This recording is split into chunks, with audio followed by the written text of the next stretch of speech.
that this book was published. Show it. It's fine. Oh, he hasn't seen it. Now, here it tells you about all the authors. Now it says here, Matthew, this gospel was composed about AD 65. That means 65 years after Jesus supposed to be. Though not the actual work of St. Matthew the Apostle, which is now lost. It was so largely based on it that it has always been regarded as its equivalent. Now that is a very beautiful statement. Unfortunately, it cannot be supported by evidence. I was going to ask you. Yeah, it cannot be supported by evidence. And therefore, there is no need for you to believe it. Rather disregard the book of Matthew as a fake. Unfortunately, my English is not good. If I use terms that might sound a little bit rude, please forgive me. But I must put it frankly to you, that is the law of the Quran, the evidence. Now, the fact is that they make a bold, clear statement, it is lost. About Matthew, Mark. Now, listen to what they say. They say, of the four Gospels as we have them, St. Mark's was most certainly the first to be written. About AD 60. It is true that this Gospel was largely dependent on an earlier Aramaic writing, which tradition assures us was composed by Matthew. So, we can see already that even the words that you will find in the book of Mark is not truly the truth. So, to go into all the details of what you have said is not necessary, because the foundation from which it comes, supposed to have come, is non-existent. Is not the truth. Now, you have an English translation from Greek. You have a Greek New Testament without the Aramaic original. So the language in which Jesus spoke is not to be found. So no word claiming to be that of Jesus that you have mentioned to us are not his words. And that fact is undeniable. He never spoke Greek. He never spoke English. Just as if you give me a verse of the Quran in English, is not the Quran. The Quran is only in Arabic. Any translation thereof is a translation in accordance with the opinion of the translator, of which he can make many mistakes. Fortunately for us, we can go back directly to the Arabic and check. The original Quran, as you're supposed to know, was first the memorized Quran, which every Muslim throughout his life can experience during the month of Ramadan. You know, the fasting month? Then every Muslim has an opportunity to experience the original Quran presented to him from memory. So, if the original Quran was a written book, then there would have been only one original. You can make copies, but that copies are not the original. They are copies. There is only one first origin. And for Muslims, the first original Quran is the memorized Quran, not the written one. The written one is the second one, comes second, not first. So it gives every human being the opportunity to experience the original Quran from memory. But what I want to say is this, that every word of the Quran in Arabic must be checked. And what does the Quran do? Allah knew that the translators will choose any meaning for a particular word, because every Arabic word has more than one meaning. You cannot show me even the word wa, one letter word. You know, the wa, I don't know if you've ever seen it, wa means, you'll see in the translation the word and, but even and has got many meanings. And wa meanings must be extracted in conjunction with the facts that is contained in the subject matter of a verse. Sometimes wa can mean and sometimes wa can mean together with. You know the verse that says Allah has revealed the 7 of repeated verses and the Quran. Have you ever seen that in a translation? If you have read the Quran? I don't remember reading it. You know, and the Quran. So if we must go according to the English language, then it means you have the 7, the first chapter, which is 7, it refers to the Fatiha, the first chapter, and the Quran are two separate things. That would be the effect of the English language. But you cannot do that. There are rules. You must look what and in this context means. And it simply means together with. Unfortunately, the translators has not bothered, because why? It is quick money to make a translation and sell it. The quicker I can finish my book, the quicker I can make money. So they don't worry really about what is the truth of each word, and the book will become big, because the Arabic language power of meaning is so vast that you will have to give all that in it so that the reader can justly extract what meaning is really applicable. Because everybody that reads a subject, if the subject matter relates to something that he understands, say for instance you are a doctor and you read a verse of the human body in the Quran, then your understanding of that verse as a doctor will not be the same understanding of a layperson that has no knowledge of the human body. And therefore the meanings are such that you must have knowledge of the subject matter in order to extract the correct meaning. Now when you make a research like that of the Quran, you are going to find many errors. Because the translators might be a good person, linguist of languages, but he has got no knowledge of the scientific science or of nature or many things.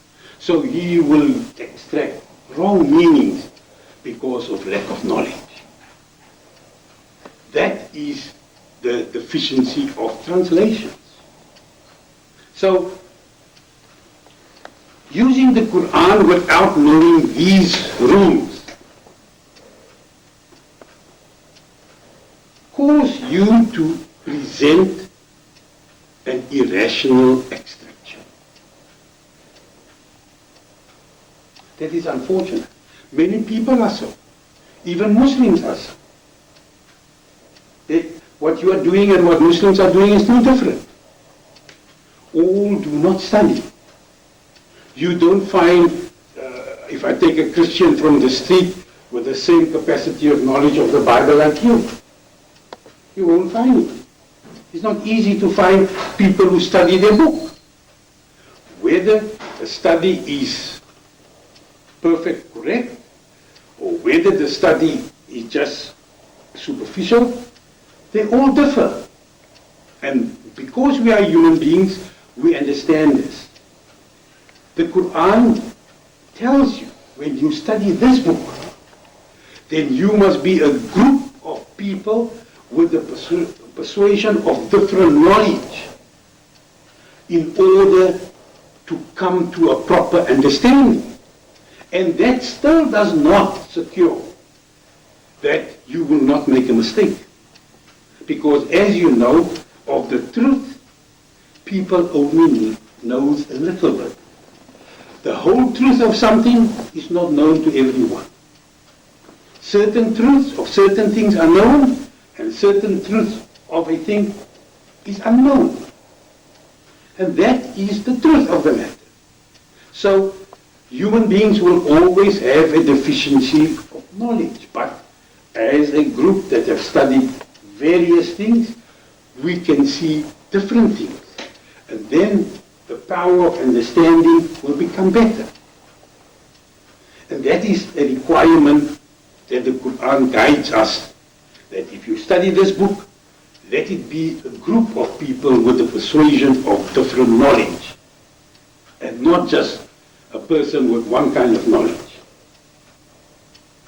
Such a person will fail in his endeavor to translate or understand the Quran. So,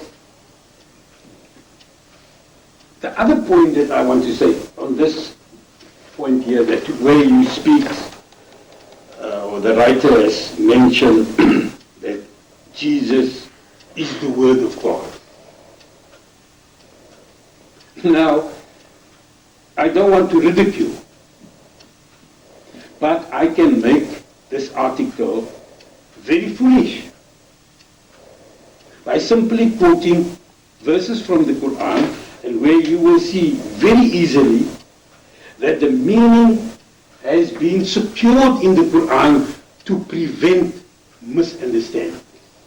You see, this Quran says, I have made everything distinctly clear and have explained it in such a manner without neglecting anything. It's all in the book. So, my job is not to ridicule. My job is merely to indicate to you that if you want to understand, then you must study the rules. You cannot jump to a conclusion of a book, any book, whether it's the Quran or what book, if you have not made a research of it. I have studied the Bible. I've studied its history. I've studied the various denominations. I can give you the history of each Bible and why they have made it. Because if I want to agree with something, then I must understand. If I don't understand, then I have no right to say I reject. How can I reject something that I don't understand? You see? So, my appeal is that in order to present any subject matter from any book, you must have the proper knowledge of that book, and its history must be known, and the rules. When you say you want to witness to Muslims, as stated in this paper here in the last paragraph on the first page, then you must produce your evidence. You cannot produce to me a reading and say I must believe or accept. I cannot do that. You must give me evidence in order to understand. Look, I'll give you a simple example. 4 demons who recognize demons. If I ask you, please brothers, define to me in a rational way what is a demon? What is a spirit? So that I can understand what are you communicating to me. But if you have not defined these things, using the term spirit, I can take out now the Oxford Dictionary, Collins Dictionary, and lexicons, you are going to find it impossible to explain to me spirit rationally. Because its origin is from the pagans. So when we use words, we must be able to define it. That is part of the evidence you present to us in order to understand, to accept or disagree. That was not done. And that is the difficulty. I don't need more time. You have 2 minutes left. No, I think that is sufficient. All right. Now, May I ask a question? yes, sorry, this one was talked about. Gentlemen, friends, you have heard both sides, 30 minutes. And now I will allow questions from either side, and I will give the speaker 5 minutes to reply to each question. Because then otherwise, if the questioner requires more time to understand it better, I will allow that as well, or providing there is agreement on both sides. So I will now set it exactly at past, and then Mr. Profitt can go ahead and ask a question. Go ahead. Just a question. There are actually two. If you understand the context of Jesus in the Roman times, the lingua franca of the times was Greek. So although Arabic was spoken, Aramaic was spoken, the lingua franca was Greek. And so you have this in every situation where you might have a local language.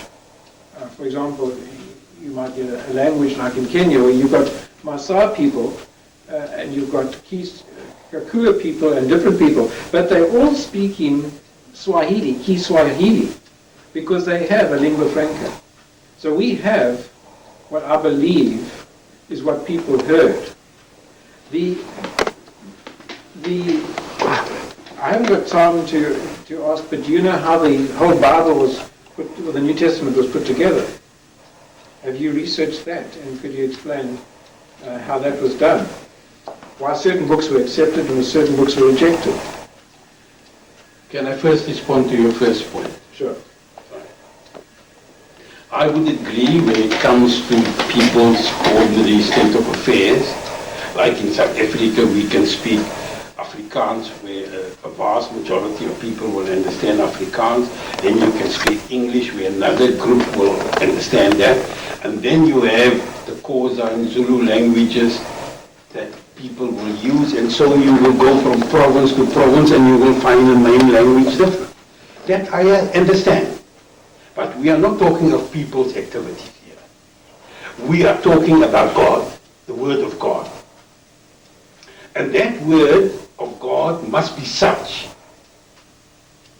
that we can understand. For example, if I ask you this, that God came and taught the people that he's going to come down into the world in the form of a man, then Moses must have spoken that also.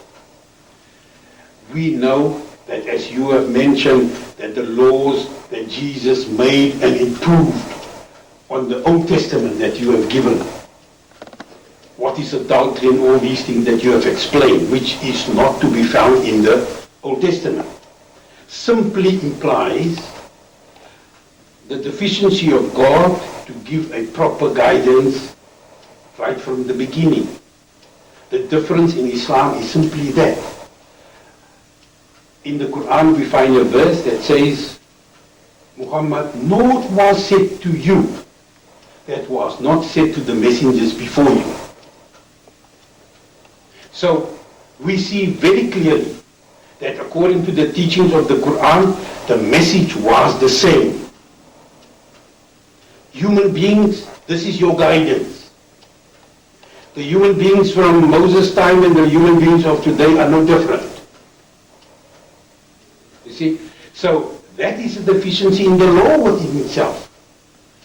Now, coming to the compilation of the Bible. You know that the Protestants has got 39 books, am I right? In the Old Testament, yeah. And the Catholics has got 46, I think. Yeah, I think it's, no, it's not as much, yeah, it's 40 something. Yes. Now, if I take out to you Catholic Bible,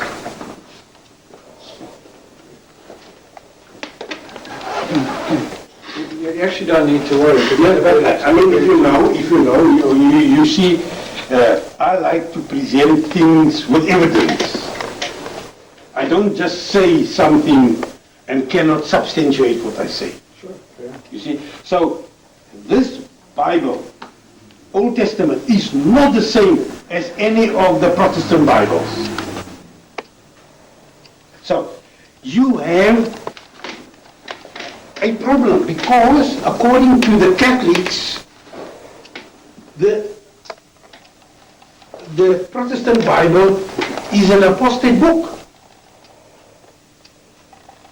It's not accepted as the Word of God. You see, that is the dilemma, although it is a translation. And although it has the same history, because there is the Catholic Encyclopedia on the history of the Bible, it has it. I didn't bring my Protestant history of the Bible with. The New Bible Dictionary has all the information about the biblical history. Sure. Right? I have all the different editions of that. So I have not just made statements about the Bible without examining its history. I've done that, and I've written on it. I can put onto your computer the history of the Old Testament, written by myself. Thank you. Anyone else can ask a question? I'm still not clear. Just a brief answer. Did you originally say that Jesus didn't speak Greek or that he only spoke Aramaic? I'm not clear what you meant. Because now you're making... Well, I can tell you this according to the Catholics. They say this, that the dialect of Aramaic spoken by Jesus is non-existent. They don't even have knowledge of the dialect that he spoke, never mind what kind of Aramaic he spoke. I haven't written the history. These statements comes from the Catholics. That is why I say to you, I can give you my history, I'll give you all the quotations, all the books. If you can't find it in the libraries, I have it. You see, just like I can show you the history that the Old Testament only dates from 916 AD and not before that. Yeah, sorry, my question more had to do with the Greek. What was your point about the Greek? Yes, now the Greek is that Jesus did not speak Greek. I just wanted to get it clear. That's really what you mean. What is serious? Are you really serious? You don't believe he spoke Greek? Well, if you can show me from the historical books about Jesus, from the church, and the early church, I'm talking not 1553 after Martin Luther, after the Protestants came into existence. The Protestants are very early, very late Christians. It's practically a new religion. The Catholics is much older than, unfortunately, I must point you out as Protestants, because I haven't seen you bring a Catholic Bible or presented me something from the Catholic version. You see? So I know that you must be then Protestants. And therefore you are a very new religion, even newer than Islam. You see? Can you make a comment? And then I'll read? I was thinking of something else, but as far as your last comment is concerned, we go back to the writings of Paul. We go back to the Gospels, and we take everything from there. It's not a case of we are a new religion. That's just one comment. You did raise something very important earlier, where you said, how can I define rationally a spirit? Now, correct me if I'm wrong, but the Quran does mention shaitan, who is a spirit. Are you finished? Yeah, let me tell you. I have told you that every Arabic word originates from a root. Did I tell you that? And then I told you that there are decisive verses and allegorical verses. Now, when is a verse decisive and when is a verse allegorical? Now, just to make it quick, I'm going to apply your very term that you use, Satan or Shaitan in Arabic. The moment you look at the word Shaitan, and I must now apply the law of the Quran, I must now have evidence, tangible evidence, or that is not tangible, but I must have evidence, like if, for example, if I want to talk about the electron, I cannot show you the electron tangible, because the electron is not tangible, right? But there are other methods to determine whether electron really exists or not. And those methods, if you know it, you can define it, and you can prove it. An electron exists, and another person, though he cannot see, will believe. When it comes to Shaitan, the Quran makes it clear. It tells you in different ways that Shaitan is not a being. Shaitan is the satanic inclinations developed in your mind.